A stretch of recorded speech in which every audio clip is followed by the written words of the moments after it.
ایک سوال یہ بھی پیدا ہوتا ہے کہ جب آپ حرم شریف میں داخل ہوتے ہیں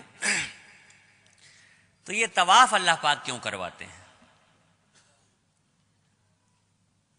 عجیب سا سوال ہے نا بھائی. آپ اللہ کے مہمان بن کے گئے ہیں، آپ کی تو خاطرداری بٹھال کے کرانی چاہیے تھی، دستر لگنا چاہیے تھا.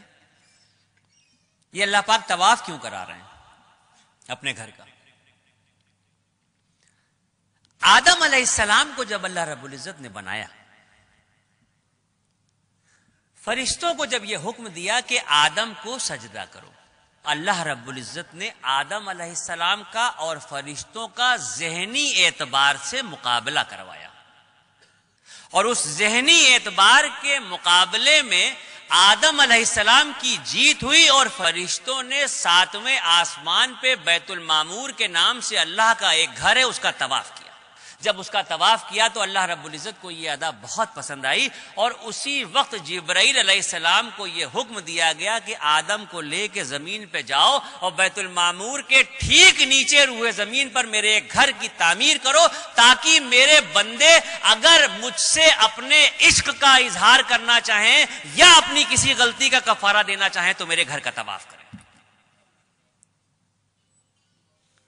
اگر مجھ سے اپنے عشق کا اظہار کرنا چاہیں یا اپنی کسی غلطی کا کفارہ دینا چاہیں تو میرے اس گھر کا طواف کریں.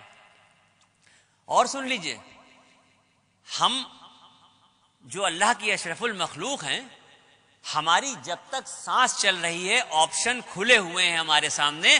ہم زندگی میں جتنی بار چاہیں مکہ شریف جائیں، جتنی بار چاہیں حرم شریف جائیں، اور جتنا چاہیں اتنا طواف کریں. لیکن وہ جو بیت المعمور کے نام سے اللہ کا گھر ہے جس کے فرشتے صرف طواف کرتے ہیں، تو 70,000 فرشتے روز اس گھر کا طواف کرتے ہیں، اور ایک بار جو فرشتہ طواف کر رہا ہے قیامت تک اس کا دوبارہ نمبر نہیں آئے گا. اتنے فرشتے ہیں، اس درجہ طواف ہو رہا ہے کہ ایک بار جو طواف ہو رہا ہے وہ دوبارہ نہیں آئے گا. اب یہ جو زمین پہ خانہ کعبہ کی تعمیر ہوئی، تو اب تو ترقی ہو چکی ہے دنیا میں، ہر چیز آسان ہو گئی ہے. آپ گوگل پہ دیکھ سکتے ہیں، نقشہ اٹھا کے دیکھ سکتے ہیں، موبائل پہ دیکھ سکتے ہیں، کسی بھی طرح سے اگر آپ دیکھنا چاہیں آپ گوگل کے نقشے پہ جا کے دنیا کا نقشہ ڈالیے، اور دنیا کے نقشے پہ جب آپ دیکھیں گے تو پوری دنیا آپ کو گول دکھائی دے گی. یہ تو نقشے کے دیکھے بغیر بھی سب کو پتا ہے کہ دنیا گول ہے. اس دنیا کے گول کے بیچ میں جو سینٹر ہے، بالکل انچوں سے ناپ لیجئے، ایک ایک سوت کے حساب سے ناپ لیجئے، پوری جو گول دنیا ہے اس کے بیچ کا جو سینٹر ہے، اس گول سینٹر پہ یہ کعبۃ اللہ کی تعمیر ہوئی ہے. اب یہاں پر بات ختم نہیں ہوتی، یہ تو بات سمجھ میں آ گئی کہ دنیا گول ہے، اور دنیا گول ہے تو اس کے بیچ میں خانہ کعبہ ہے. یہ بات یہاں پہ ختم نہیں ہوتی.